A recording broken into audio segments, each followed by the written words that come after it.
سن، گردن پر تلوار رکھ کر کے صلاح الدین نے کہا 2.5 سال پہلے تو نے ان مسلمانوں کو مار کر کے پکار کر کہا تھا بلاؤ محمد کہاں ہے؟ دیکھ محمد الرسول اللہ نے مجھے بھیجا ہے تیری گردن لینے کے لیے۔ ان کے خادم خاص کہتے ہیں 2.5 سال تک بیماری کے عالم میں ایک دن بھی ایک رات بھی صلاح الدین پیر پھیلا کر بستر پر نہیں سویا، مٹی پر سوتا تھا۔ جب ہم اٹھاتے تھے بستر پر آ جاؤ، تڑپ کر کہتا میرے نبی کو کوئی گالی دے رہا ہو اور میں بستر پر سوؤں، یہ مجھے زیب نہیں دیتا، مجھے صلاح الدین نہیں کہا جائے۔ ایک ظالم برنس نام کا عیسائی سپہ سالار مسلمانوں کے قافلے کو لوٹا اور مارنے لگا، اور مارا تو مارا، لوٹا تو لوٹا، لیکن کہتا جاتا تھا ہر مار پہ بلاؤ محمد کو کہاں ہے، بلاؤ محمد کو، بچانے کیوں نہیں آتے؟ معاذ اللہ رب العالمین بار بار حضور کا نام لے کر تانا دیتا۔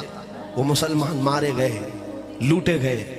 پھر خبر صلاح الدین تک آئی کہ برنس نام کا وہ سپہ سالار عیسائیوں کا، اس نے ایسی حرکت کی ہے۔ صلاح الدین کی ایک عادت تھی، جنگی قیدیوں کو بہت آزاد کرتا تھا، بہت آزاد کیا ہے، 1 لاکھ سے زیادہ لوگوں کو آزاد کیا ہے جو قید میں آئے تھے۔ لیکن یہ وہ زمانہ تھا جب صلاح الدین ایوبی سخت بیمار، اور ایسا بیمار کہ موت کے آثار نظر آ رہے تھے، جس کو مرگ الموت کہتے ہیں، موت کی بیماری میں صلاح الدین کپ کپاتے ہوئے ہاتھوں سے دعا کیا تھا مولا بس زندگی اتنی اور بڑھا دے کہ میں برنس کو اس کا انجام بتا دوں، میں بتا دوں، اتنی زندگی اور دے دے۔ اور اس کے بعد 2.5 سال کا عرصہ گزرا بیماری کے عالم۔ پھر وہ دن آئی گیا جب افاقہ ہوا، صحت یاب ہوا، جیسے ہی پیروں پر کھڑا ہوا فوجیں بھیج دی مقابلے کے لیے جگہ جگہ۔ اور پھر آخر وہ وقت آ ہی گیا، بکرے کی اماں کب تک خیر منائے گی، ایک دن تو بقرعید آ کر رہے گی۔ وہ برنس تو گرفتار ہوا اور سپاہیوں کے ہاتھوں قید ہو کر جب صلاح الدین کے پاس پہنچایا گیا، پوچھا صلاح الدین نے میرے بارے میں کیا گمان رکھتے ہو؟